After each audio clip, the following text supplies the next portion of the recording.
I am getting married to a musician, one of the top musicians we have in the country. Wow. Obviously, I did my husband an injustice. One of the best African musicians we have in the world. Wow.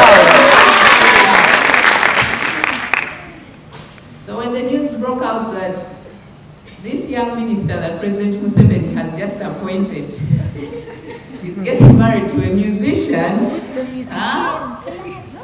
you could imagine the reactions. But I want to encourage you ladies that times have changed.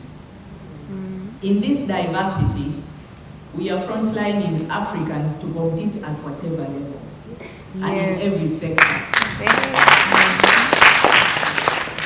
We are taking over in leadership. We want to take over in sports. Yes. We want to take over in music. Yes. We want to take over in economics. Yes. We want to take over in the religious bits.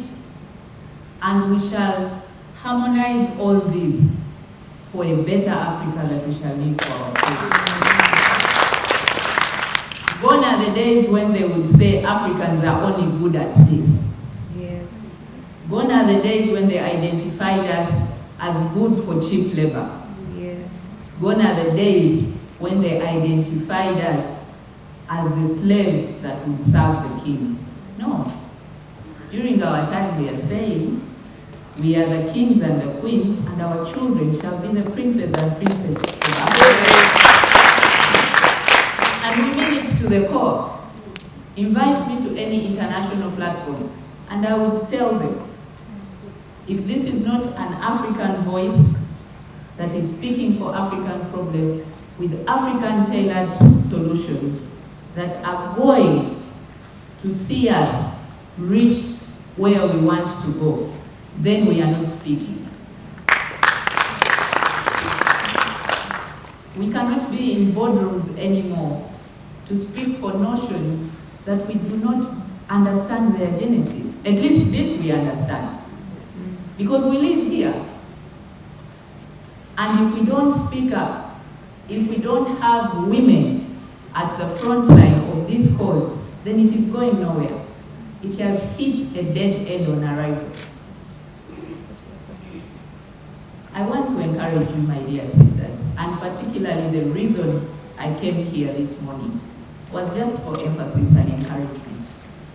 That the cause you have interested yourself in is not just the right one, but it is an everyday job that we have to realize the results when we are still living.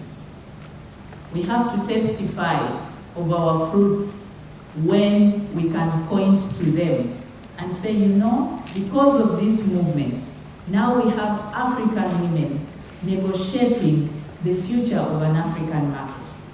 When you are a young leader and you are rising, people are usually looking at you to cite out the mistakes, not the abilities that you showcase. My challenges have been that my heart is heavy. I bear a heavy heart every night. And the only person that I can share my grievance with is God.